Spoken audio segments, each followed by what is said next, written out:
Hi friends, ನಮಸ್ಕಾರ. ನಾನು ನಿಮ್ಮ ಸಿ.ಎ. ದಯಾನಂದ್ ಮುಂಗಾಳೆ. ಸ್ನೇಹಿತರೆ, ಸ್ಟಾಕ್ ಮಾರ್ಕೆಟ್ನಲ್ಲಿ ಮನಸ್ಥಿತಿ ಅಥವಾ ಸೈಕಾಲಜಿ ಅನ್ನೋದು ತುಂಬಾ ಇಂಪಾರ್ಟೆಂಟ್ ಆಗಿರ್ತದೆ.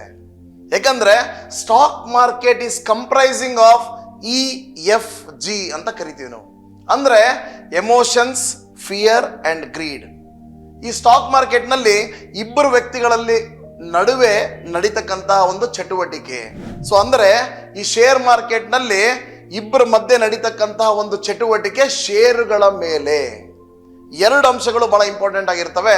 ಮೊದಲನೇದು ಬೆಲೆ, ಆದ್ರೆ ಎರಡನೇದು ಸೈಕಾಲಜಿ. ಯಾಕಂದ್ರೆ ಒಬ್ಬ ಮನುಷ್ಯ ಬೈ ಮಾಡ್ತಾ ಇರೋರು ಏನ್ ಅನ್ಕೊಂತಾರೆ ಅಂದ್ರೆ ಮಾರ್ಕೆಟ್ ಮೇಲೆ ಹೋಗುತ್ತೆ ಅಂತ ಬೈ ಮಾಡಿದ್ರೆ, ಸೆಲ್ ಮಾಡೋರು ಅಯ್ಯೋ ಮಾರ್ಕೆಟ್ ಏನಾರ ಕೆಳಗೆ ಬಿದ್ಬಿಟ್ರೆ ಅಂತ ಕೆಳಗಡೆ ಹೋಗ್ತದೆ ಅಂತೇಳಿ ಸೆಲ್ ಮಾಡ್ತಾ ಇರ್ತಾರೆ. ಸೊ ಒಬ್ಬರಿಗೆ ಫಿಯರ್ ಇದ್ರೆ ಇನ್ನೊಬ್ಬರಿಗೆ ಗ್ರೀಡ್ ಇರುತ್ತೆ. ಅಂದ್ರೆ ಒಬ್ಬರಿಗೆ ಆಸೆ ಇದ್ರೆ ಇನ್ನೊಬ್ಬರಿಗೆ ಅತಿಯಾದ ಆಸೆ ಇರುತ್ತೆ. ಸೊ ಈ ಎರಡರ ಮಧ್ಯೆ ಕಂಪ್ರೈಸ್ ಆಗಿರ್ತಕ್ಕಂಥದ್ದೇ ಒಂದು ಸ್ಟಾಕ್ ಮಾರ್ಕೆಟ್. ಸ್ನೇಹಿತರೆ, ಪ್ರತಿಯೊಬ್ಬರಿಗೂ ಸ್ಟ್ರಾಟಜಿಗಳು ಅವೆಲ್ಲ ಗೊತ್ತಿರುತ್ತೆ. ಸ್ಟಾಕ್ ಮಾರ್ಕೆಟ್ನಲ್ಲಿ ಕೇವಲ 3% of the people make money, 97% ಜನ ಹಣವನ್ನು ಕಳ್ಕೊಂತಾರೆ. ಹಾಗಾದ್ರೆ ಈ ಸ್ಟ್ರಾಟಜಿಗಳು, ಟೆಕ್ನಿಕ್ಸ್ಗಳು ಕೇವಲ 3% ಜನಕ್ಕೆ ಮಾತ್ರ ಗೊತ್ತಾ? 97% ಜನಕ್ಕೆ ಗೊತ್ತಿಲ್ವಾ? ನೋ, ಎಲ್ಲರಿಗೂ ಗೊತ್ತಿರುತ್ತೆ. ಆದ್ರೆ ಮನಸ್ಥಿತಿ ಎಲ್ಲರದು ಒಂದೇ ರೀತಿಯಾಗಿರಲ್ಲ. ಸಕ್ಸಸ್ಫುಲ್ ಆಗಿರ್ತಕ್ಕಂಥವ್ರು ಕೆಲವೊಂದು ಪೇಷನ್ಸ್ನ, ಡಿಸಿಪ್ಲಿನ್ನ, ಕೆಲವೊಂದು ಪ್ರೊಸೀಜರ್ಗಳನ್ನ ಫಾಲೋ ಮಾಡ್ತಾರೆ ಸ್ಟ್ರಾಟಜಿಗಳ ಜೊತೆಗೆ. ಹಾಗಾದ್ರೆ ಯಾಕೆ ಜನಗಳು ಫೇಲ್ ಆಗ್ತಾರೆ? ಏನದು ಟ್ರೇಡಿಂಗ್ ಸೈಕಾಲಜಿ? ಯಾವ್ಯಾವ ಫೇಲ್ಯೂರ್ಗಳನ್ನು ಅವ್ರು ಮಾಡ್ತಾ ಇರ್ಬೋದು ಅಂತ ಬನ್ನಿ ನೋಡೋಣ. ಮೊದಲನೇದಾಗಿ ಅರ್ಲಿ ಎಕ್ಸಿಟ್. ಏನ್ ಸರ್ ಇದು ಅರ್ಲಿ ಎಕ್ಸಿಟ್ ಅಂತ ಕೇಳಿದ್ರೆ, ಸಾಮಾನ್ಯವಾಗಿ ಇನ್ನು ಗಮನಿಸಿ ಸ್ನೇಹಿತರೆ, ಎಷ್ಟೊಂದು ಜನ ಟ್ರೇಡರ್ಸ್ಗಳು ಲಾಸ್ನ ಎಷ್ಟೇ ಆಗ್ತಾ ಇದ್ರು ಅದನ್ನು ವೇಟ್ ಮಾಡ್ತಾರೆ. ಇಲ್ಲ ರಿಕವರ್ ಆಗ್ಬಿಡುತ್ತೆ, ವಾಪಸ್ ಬಂದ್ಬಿಡುತ್ತೆ ಅಂತ ಕಾಯ್ತಾ ಇರ್ತಾರೆ. ಆದ್ರೆ ಪ್ರಾಫಿಟ್ ಮಾತ್ರ ಅವರಿಗೆ ತಡ್ಕೊಳಕ್ಕಾಗಲ್ಲ. ಸ್ವಲ್ಪ ಒಂದು 5,000 ಪ್ರಾಫಿಟ್ ಬರ್ತಾ ಇದೆ ಅಂದ್ರೆ ಅಯ್ಯೋ ಕೊಟ್ಬಿಡೋಣ, ನಂತರ ಮಾರ್ಕೆಟ್ ಬಿದ್ಮೇಲೆ ಮತ್ತೆ ಬೈ ಮಾಡೋಣ ಅನ್ನೋ ಒಂದು ಸೈಕಾಲಜಿಯಲ್ಲಿ ಇರ್ತಾರೆ. ಸೊ ಆ ಒಂದು ಸ್ಥಿತಿಯಿಂದ ನಾವು ಹೊರಗಡೆ ಬರ್ಬೇಕು. ನಾವು ಅಂದ್ರೆ we are ready to accept huge losses, but we are cutting our profits at the early stage. So ನಾವೊಂದು ಸಿಸ್ಟಮ್ ಅಂತ ಮಾಡಿದಾಗ we have to stick on to that particular system. ಬಹಳ ಬೇಗ ಟ್ರೇಡ್ಗಳನ್ನು ಎಕ್ಸಿಟ್ ಆಗೋದನ್ನ ನಿಲ್ಲಿಸಬಹುದು. ಹಾಗೂ ಎಷ್ಟು ಲಾಸ್ಗಳಿಗೆ ಹೇಗೆ ಕಾಯ್ತಾ ಇದಾವೋ ಅದೇ ರೀತಿ ಪ್ರಾಫಿಟ್ಗಳಿಗೂ ಕೂಡ ಕಾಯಬಹುದು.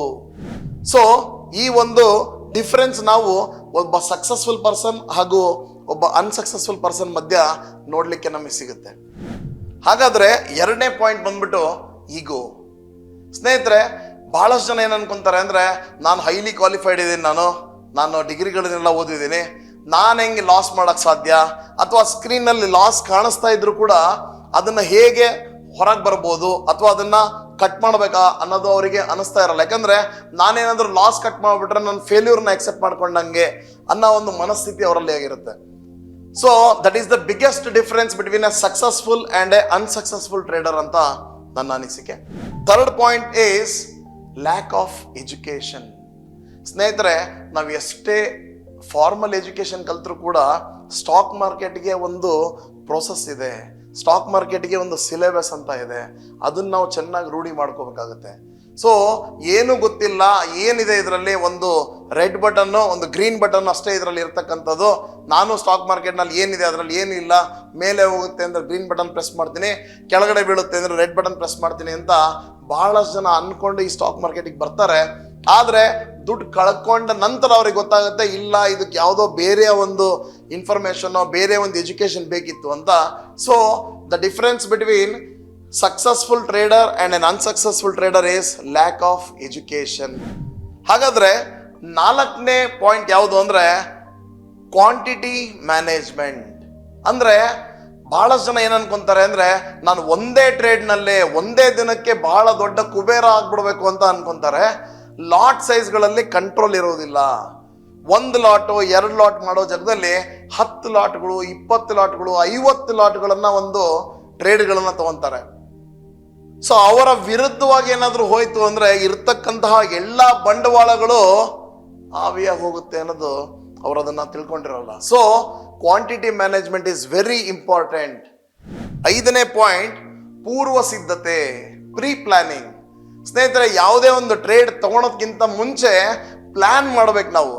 ಅಂದ್ರೆ ನಾವು ತಗೊಂಡ್ತಕ್ಕಂತಹ ಫಾರ್ ಎಕ್ಸಾಂಪಲ್ ಬುಲ್ಲಿಶ್ ಟ್ರೇಡ್ ಆಗಿದ್ರೆ ಮಾರ್ಕೆಟ್ ಏನಾದ್ರು ಬುಲ್ಲಿಶ್ ಆಗ್ಲಿಲ್ಲ, ಬೇರಿಶ್ ಆಗ್ಲಿಕ್ಕೆ ಸ್ಟಾರ್ಟ್ ಆಯ್ತು ಅಂದ್ರೆ ನಾನು ಯಾವ ರೀತಿಯ ಒಂದು ಸ್ಟ್ರಾಟಜಿಗಳನ್ನ ಅಳವಡಿಸ್ಬೋದು, ಅಂದ್ರೆ ನಮ್ಮ ಅಗೇನ್ಸ್ಟ್ ಆಗಿ ಏನಾರ ಟ್ರೇಡ್ ಹೋಯ್ತು ಅಂದ್ರೆ ಯಾವ ರೀತಿಯ ಒಂದು ಟ್ರೇಡ್ ನ ಅಡ್ಜಸ್ಟ್ಮೆಂಟ್ ನಾವು ತಗೊಂಡ್ಬರ್ಬೇಕು ಇಲ್ಲಿಗೆ ಅನ್ನೋದು ನಮಗೆ ಗೊತ್ತಿರಬೇಕು.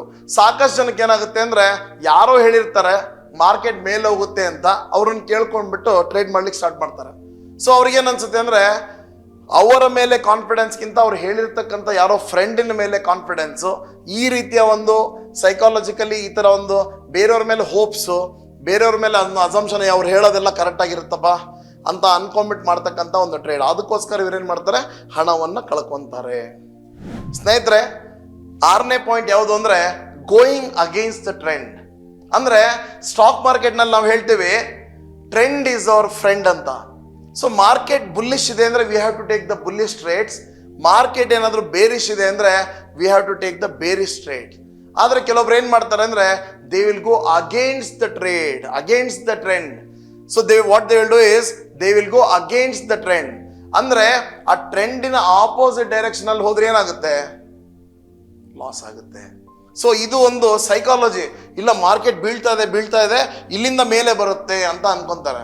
ಮಾರ್ಕೆಟ್ ಯಾಕೆ ಬೀಳ್ತಾ ಇದೆ ಅದನ್ನ ಅಬ್ಸರ್ವೇಷನ್ ಮಾಡ್ಬೇಕು. ಅದು ಬಿಟ್ಬಿಟ್ಟು ಇಲ್ಲ ನನ್ನ ಮನಸ್ಸಿಗೆ ಅನಿಸ್ತಾ ಇದೆ ಮಾರ್ಕೆಟ್ ಇಷ್ಟು ಬಿದ್ದ್ಬಿಟ್ಟಿದೆ ಇಲ್ಲಿಂದ ಮತ್ತೆ ಕರೆಕ್ಷನ್ ಆಗುತ್ತೆ, ಅಥವಾ ಮಾರ್ಕೆಟ್ ಇಷ್ಟು ಮೇಲೆ ಹೋಗ್ಬಿಟ್ಟಿದೆ ಇನ್ನೇನು ಇದಕ್ಕಿಂತ ಮೇಲೆ ಹೋಗಲ್ಲ ಇನ್ನು ಬೀಳುತ್ತೆ ಅಂತ ಒಂದು ಪೂರ್ವ ಗ್ರಹಿಕೆ. ಮಾರ್ಕೆಟಿನ ಟ್ರೆಂಡಿಗೆ ಆಪೋಸಿಟ್ ಆಗಿ ಹೋದ್ರೆ ನಮ್ಮ ಹಣವನ್ನೆಲ್ಲ ಕಳ್ಕೊಳ್ಳೋ ಅಂತ ಸಾಧ್ಯತೆಗಳು ಹೆಚ್ಚಾಗಿರುತ್ತೆ. 7ನೇ point lack of discipline and patience. ಸ್ನೇಹಿತರೆ, ಇವತ್ತಿನ ದಿನ 9:15 ಬೆಳಗ್ಗೆ ಆಗ್ತಾ ಇದ್ದ ಹಾಗೆ ಟ್ರೇಡರ್ಸ್ಗಳನ್ನ ಕಟ್ಟಿ ಹಾಕದೆ ಕಷ್ಟ ಆಗ್ಬಿಡುತ್ತೆ. ಅಂದ್ರೆ ಅವರಿಗೆ ಸುಮ್ಮನೆ ಕೂಡ್ಲಿಕ್ಕೆ ಆಗಲ್ಲ. 9:15 ಆಗ್ತಿದ್ದಂಗೆ ಐದರ ಒಂದು ಕಾಲ್ ಆದ್ರೂ ಬೈ ಮಾಡಬೇಕು, ಇಲ್ಲ ಪುಟ್ ಆದ್ರೂ ಬೈ ಮಾಡಬೇಕು. ಬೈ ಮಾಡಿ ಒಂಥರ ಟೆನ್ಷನ್ ಅಲ್ಲಿ ಇರಬೇಕು. ಅದೇ ಒಂದು ಕೆಲಸ ಆಗ್ಬಿಟ್ಟಿದೆ. ಯಾಕಂದ್ರೆ ಸುಮ್ಮನೆ ಇರಕ್ಕಾಗಲ್ಲ ಅವರಿಗೆ, ಯಾಕಂದ್ರೆ ದೇ ಡೋಂಟ್ ಹ್ಯಾವ್ ಡಿಸಿಪ್ಲಿನ್. ಕೆಲವೊಬ್ರು ಏನ್ ಮಾಡ್ತಾರೆ ಅಂದ್ರೆ ಸಕ್ಸಸ್ಫುಲ್ ಇರ್ತಕ್ಕಂಥವ್ರು they will have a time frame. 9:30 ತನಕ ನಾನು ಅಬ್ಸರ್ವೇಷನ್ ಮಾಡ್ತೀನಿ ಮಾರ್ಕೆಟ್ನ, ಅಥವಾ 10:30 ತನಕ ಮಾರ್ಕೆಟ್ನಲ್ಲಿ ಏನಾದರೂ ಆಗಲಿ, ಬುಲ್ಲಿಶರ ಆಗಲಿ ಬೇರಿಶರ ಆಗಲಿ, ಟ್ರೇಡ್ ಸಿಗ್ಲಿಲ್ಲದ್ರೂ ಪರವಾಗಿಲ್ಲ ನಾನು ವೇಟ್ ಮಾಡ್ತೀನಿ, ನನಗೊಂದು ಡಿಸಿಪ್ಲಿನ್ ಇದೆ, ನನಗೊಂದು ಪೇಷನ್ಸ್ ಇದೆ ಅಂತ ಅವರು ಮನಸ್ಥಿತಿ ಆಗಿದ್ರೆ, ಇನ್ನು ಕೆಲವೊಬ್ಬರಿಗೆ ಹೇಳ್ದಲ್ಲ ನಿಮಗೆ 9:15 1 ಸೆಕೆಂಡ್ ಆಗ್ತಿದ್ದಂಗೆ ಜಂಪ್ ಆಗ್ಬಿಡ್ಬೇಕು. ಕಾಲ್ ಸೈಡರ್ ಆಗಬೇಕು, ಇಲ್ಲ ಪುಟ್ ಸೈಡರ್ ಆಗಬೇಕು. So this is the biggest drawback ಅಂತ ನಾನು ಹೇಳಲಿಕ್ಕೆ ಇಷ್ಟಪಡ್ತೀನಿ. ಸೊ ಯಾರಿಗೆ ಸೈಕಾಲಜಿಕಲಿ ಸ್ಟ್ರೆಂತ್ ಇಲ್ಲ ಅವ್ರು ಏನ್ ಮಾಡ್ತಾರೆ 9:15 ಇಮ್ಮಿಡಿಯೇಟ್ ಆಗಿ ಟ್ರೇಡ್ ನ ಎಂಟರ್ ಆಗ್ತಾರೆ. ಹಾಗಾದ್ರೆ 8ನೇ ಪಾಯಿಂಟ್ ಫೋಮೋ ಅಂದ್ರೆ FOMO ಅಂದ್ರೆ ಫಿಯರ್ ಆಫ್ ಮಿಸ್ಸಿಂಗ್ ಔಟ್. ಸ್ನೇಹಿತರೆ, ಕೆಲವೊಂದು ಬಾರಿ ನಾವು ನೋಡ್ತೀವಿ ಕೆಲವೊಂದು ಶೇರ್ಸ್ಗಳು, ಕೆಲವೊಂದು ಸ್ಟಾಕ್ಸ್ಗಳು ಅತಿ ಹೆಚ್ಚಿನ ಒಂದು ಬುಲ್ಲಿಶ್ ರ್ಯಾಲಿನ ತೋರಿಸ್ತಾ ಇರ್ತವೆ. ಅವಾಗ ಕೆಲವೊಬ್ಬ ಟ್ರೇಡರ್ಗಳು ಅಥವಾ ಇನ್ವೆಸ್ಟರ್ಗಳು ಏನು ಅನ್ಕೊಂತಾರೆ ಅಂದ್ರೆ ಈಗ ನಾನು ಬೈ ಮಾಡ್ಬಿಡೋಣ, ಯಾಕಂದ್ರೆ ಮಾರ್ಕೆಟ್ ಆಲ್ರೆಡಿ ಇಷ್ಟು ಮೇಲೆ ಹೋಗ್ತಾ ಇದೆ, ಇನ್ನೂ ಮೇಲೆ ಹೋಗುತ್ತೆ, ಇದು ನಾನು ಒಂದು ರ್ಯಾಲಿನ ಮಿಸ್ ಮಾಡ್ಕೊಂಡ್ಬಿಡ್ತೀನಿ ಅನ್ನೋ ಒಂದು ಫಿಯರ್ ಇಂದ, ಅಥವಾ ಅವ್ರಿಗೆ ಒಂದು ಏನೋ ಒಂದು ಕಳ್ಕೊಂಡ್ಬಿಡ್ತೀನಿ, ನಾನು ಈ ಶೇರ್ ತಗೊಳ್ಳಿಲ್ಲ ಇವತ್ತು ಅಂದ್ರೆ ನಾಳೆ ಮತ್ತೆ ನನಗೆ ಈ ಶೇರ್ ಈ ರೇಟಿಗೆ ಸಿಗಲ್ಲ. ಆಲ್ಮೋಸ್ಟ್ ಅದು ರೆಸಿಸ್ಟೆನ್ಸ್ ಲೆವೆಲ್ ರೀಚ್ ಆಗಿರುತ್ತೆ, ಆದ್ರೂ ಕೂಡ ಅವ್ರ ಮೇಲೆ ಇನ್ನೂ ಹೋಗುತ್ತೆ ಅನ್ನೋದು ಅವ್ರ ಮನಸ್ಥಿತಿ. ಆ ಮನಸ್ಥಿತಿಯಿಂದ ಏನಾಗುತ್ತೆ, ಆ ಮೇಲಿನ ಬೆಲೆಗೆ ಹೋಗಿ ಖರೀದಿ ಮಾಡ್ತಾರೆ. ನಂತರ 1 ದಿನನೋ 2 ದಿನಗಳ ನಂತರ ಮಾರ್ಕೆಟ್ ತನ್ನ ಅಸಲಿ ಮುಖವನ್ನು ತೋರಿಸುತ್ತೆ ಕೆಳಗೆ ಬಿದ್ದು. ಅವಾಗ ಅನ್ಸುತ್ತೆ ಅಯ್ಯೋ ನಾನು ಆ ರೇಟ್ನಲ್ಲಿ ಬೈ ಮಾಡ್ಬಿಟ್ಟೆ, ಯಾರಿಗೆ ಕೇಳೋದು ಈಗ, ಏನ್ ಮಾಡೋದು ಇದು ಅಂತ. ಸೊ ಈ ಒಂದು ಸೈಕಾಲಜಿಕಲ್ ಸೆಟಪ್ ಏನಿದೆ ಅವರನ್ನ ಫೇಲ್ಯೂರ್ ಅನ್ನಾಗಿ ಮಾಡುತ್ತೆ. 9ನೇ point taking the revenge trade. ಸ್ನೇಹಿತರೆ, ಬಹಳಷ್ಟು ಜನಕ್ಕೆ ಏನಿರುತ್ತೆ ಅಂದ್ರೆ ನಾನು ಈ ಪರ್ಟಿಕ್ಯುಲರ್ ಸ್ಟಾಕ್ ನಲ್ಲಿ ಕಳ್ಕೊಂಡಿದ್ದೀನಿ, ಇದೇ ಪರ್ಟಿಕ್ಯುಲರ್ ಸ್ಟಾಕ್ ನಲ್ಲಿ ನಾನು ದುಡ್ಡು ಮಾಡ್ತೀನಿ ಅನ್ನೋ ಒಂದು ಮನಸ್ಸಿನಲ್ಲಿ ಅವರವರಲ್ಲೇ ಒಂದು ಹೊಡೆದಾಟಗಳು ನಡೀತಾ ಇರುತ್ತೆ. ಮನಸ್ಸಿನ ಜೊತೆಗೆ ಹೋರಾಟ ನಡೀತಾ ಇರುತ್ತೆ. ನಾನು ಸೋಲ್ ಒಪ್ಕೊಳಲ್ಲ, ಈ ಪರ್ಟಿಕ್ಯುಲರ್ ಸ್ಟಾಕ್ ನಲ್ಲಿ ಫೇಲ್ ಆಗಿದ್ದೀನಿ, ಇದೇ ಸ್ಟಾಕ್ ನಲ್ಲೇ ವಿನ್ ಆಗ್ತೀನಿ ನಾನು ಅಂತ ಆ ಒಂದು ಪರ್ಟಿಕ್ಯುಲರ್ ಸ್ಟಾಕ್ ನ, ಆ ಪರ್ಟಿಕ್ಯುಲರ್ ಇಂಡೆಕ್ಸ್ ನ ಬೆನ್ನತ್ಕೊಂಡು ಹೋಗ್ತಾರೆ. ಸೊ ಅದಕ್ಕೆ ಏನಂತ ಕರಿತೀವಿ ಅಂದ್ರೆ ರಿವೆಂಜ್ ಟ್ರೇಡ್ ಅಂತ ಕರಿತೀವಿ.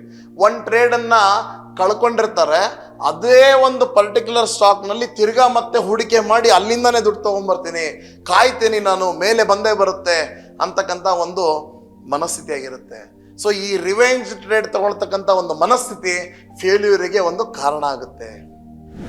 ನಮ್ಮ 10ನೇ ಪಾಯಿಂಟ್ ಯಾವುದು ಅಂದರೆ holding the falling knife.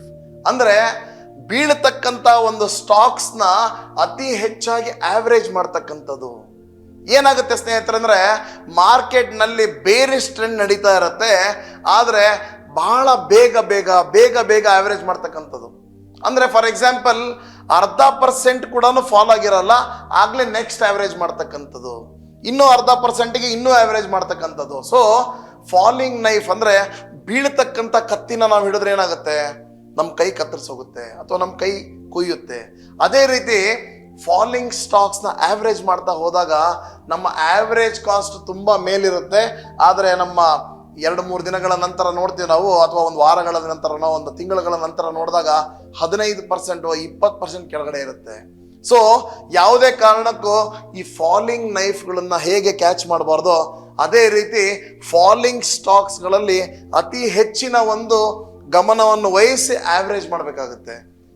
So ಈ ಎಲ್ಲ ನಾವು ಮಾತಾಡ್ತಕ್ಕಂಥ ವಿಚಾರಗಳೆಲ್ಲ ಮನಸ್ಥಿತಿಗೆ ಸಂಬಂಧಪಟ್ಟಂಥವು.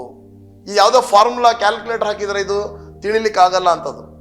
ಯಾಕಂದರೆ ನಮಗೆ ಚೆನ್ನಾಗಿ ಗೊತ್ತು, ಒಂದು ಸಪೋರ್ಟ್ನ ಒಂದು ರೆಸಿಸ್ಟೆನ್ಸ್ನ ನಾವು ಬಹಳಷ್ಟು ವಿಧಾನಗಳಲ್ಲಿ ನಾವು ಕಲಿಬೋದು. ಟೆಕ್ನಿಕಲ್ ಅನಾಲಿಸಿಸ್ ಅಂತ ಮಾಡ್ಬೋದು. ಅದೇ ರೀತಿ ನಮ್ಮ ಕ್ಲಾಸ್ನಲ್ಲಿ ನಾವು ಚಾಣಕ್ಯ ಅನಾಲಿಸಿಸ್ ಅಂತ ನಾವು ಮಾಡ್ತೀವಿ. ಆ ಚಾಣಕ್ಯ ಅನಾಲಿಸಿಸ್ನಲ್ಲಿ ನಾವು ಸ್ಟಾಕ್ ಎಲ್ಲಿಗೆ ಹೋಗ್ಬೋದು ಅಥವಾ ಎಲ್ಲಿಗೆ ಬೀಳ್ಬೋದು ಅಂತ ನಮಗೆ ಭಾಳ ನಿಖರವಾಗಿ ನಮಗೆ ಒಂದು ಕಂಡುಹಿಡಿಯಲಿಕ್ಕೆ ಗೊತ್ತಾಗುತ್ತೆ. ನಮಗೆ ಯಾವುದೇ ರೀತಿಯ ಅಭ್ಯಾಸ ಅಥವಾ ಯಾವುದೇ ರೀತಿಯ ಪೂರ್ವ ಒಂದು ಸಿದ್ಧತೆಗಳನ್ನು ಇಲ್ಲದೆ ಟ್ರೇಡ್ಗಳನ್ನು ತಗೊಳೋದು, ಆವ್ರೇಜ್ ಮಾಡ್ತಾ ಹೋಗ್ತಕ್ಕಂಥದ್ದು, ಇವೆಲ್ಲ ಏನಾಗುತ್ತೆ ಅಂದರೆ ಫೇಲ್ಯೂರಿಗೆ ಕಾರಣ ಆಗುತ್ತೆ. ಸ್ನೇಹಿತರೆ, ನಾವು ಇಲ್ಲಿವರೆಗೂ ಸುಮಾರು 10 ಪಾಯಿಂಟ್ಸ್ಗಳನ್ನು ನೋಡಿದ್ವಿ ಸೈಕಾಲಜಿ ಬೇಸ್ಡ್. ಯಾಕೆ ಸಕ್ಸಸ್ಫುಲ್ ಪರ್ಸನ್ ಆಗ್ತಾ ಹೋಗ್ತಾರೆ, ಅದೇ ರೀತಿ ಒಬ್ಬ ವ್ಯಕ್ತಿ ಸ್ಟಾಕ್ ಮಾರ್ಕೆಟ್ನಲ್ಲಿ ಅನ್ಸಕ್ಸಸ್ಫುಲ್ ಆಗ್ತಾರೆ ಅಂತೇಳಿ. ಸೊ ಹಾಗಾದರೆ ನಾವು ಏನು ಮಾಡಿದ್ರೆ ಒಳ್ಳೇದಾಗುತ್ತೆ ಅದು ಕೂಡ ನೋಡೋಣ ಬನ್ನಿ. ಮೊದಲನೇದಾಗಿ ನಾವು ಟ್ರೇಡ್ ಜರ್ನಲ್ಗಳನ್ನು ಮೇಂಟೈನ್ ಮಾಡಬೇಕು.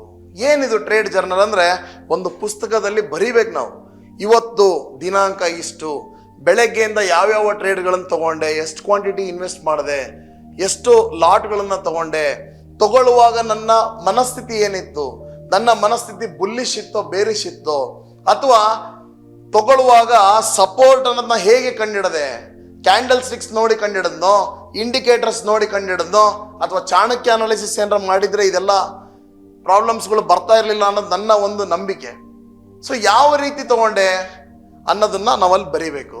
ನಂತರ ಆ ಟ್ರೇಡ್ನ ಎಕ್ಸಿಟ್ ಆಗುವಾಗ ಯಾಕೆ ನಾ ಈ ಟ್ರೇಡ್ನ ಎಕ್ಸಿಟ್ ಆದೆ, ಎಷ್ಟು ಪ್ರಾಫಿಟಿಗೆ ಎಕ್ಸಿಟ್ ಆದೆ, ಎಕ್ಸಿಟ್ ಆಗುವಾಗ ನನ್ನ ಮನಸ್ಥಿತಿ ಏನು ಹೇಳ್ತಾ ಇತ್ತು, ನನಗೆ ಯಾಕೆ ಭಯ ಅನ್ನಿಸ್ತಾ ಇತ್ತು, ಇಲ್ಲ ಬಿದ್ದುಬಿಟ್ರೆ ಏನಾಗ್ಬೋದು ಅಥವಾ ಇನ್ನೂ ಮೇಲೆ ಹೋದ್ರೆ ಏನಾಗ್ಬೋದು, ಯಾವ ಇಂಡಿಕೇಟರ್ಗಳು ನನಗೆ ಹೇಳಿಕೊಡ್ತು ಎಕ್ಸಿಟ್ ಆಗುವಂತ, ಅದನ್ನು ಬರೀಬೇಕು ಸ್ನೇಹಿತರೆ. ಸೊ ಬರೆದು ನೆಕ್ಸ್ಟ್ ಡೇ ಅದನ್ನು ನೋಡಿದಾಗ ನಮ್ಗೆ ಗೊತ್ತಾಗುತ್ತೆ, ಎಸ್ ನೆನ್ನೆ ನಾ ಎಂಟರ್ ಆಗುವಾಗ ನನ್ನ ಮನಸ್ಥಿತಿ ಇದ್ದಿತ್ತು, ಎಕ್ಸಿಟ್ ಆಗುವಾಗ ನನ್ನ ಮನಸ್ಥಿತಿ ಇದ್ದಿತ್ತು. ಸೊ ಇದನ್ನು ನಾವು ಸರಿಪಡಿಸ್ಕೊಂಡ್ರೆ ನಾಳೆ ದಿನ ನಾವು ಇನ್ನೂ ಒಳ್ಳೆಯ ಒಂದು ಟ್ರೇಡರ್ ಅಥವಾ ಇನ್ವೆಸ್ಟರ್ ಆಗಿ ಹೊರಹೊಮ್ಬೋದು ಅನ್ನೋದು ನಮ್ಗೆ ಗೊತ್ತಾಗುತ್ತೆ. ಸೊ ಹಾಗಾದರೆ 2ನೇ ಪಾಯಿಂಟ್ ಏನು ಅಂದರೆ ಟ್ರೇಡಿಂಗ್ ಸೆಟಪ್ನ ಸಿಂಪ್ಲಿಫೈ ಮಾಡಿಟ್ಕೊಳ್ಳೋಂಥಕ್ಕಂಥದ್ದು. ಸ್ನೇಹಿತರೆ, ನಾನು ಬಹಳಷ್ಟು ಟ್ರೇಡರ್ಗಳನ್ನು ಗಮನಿಸಿದ್ದೀನಿ.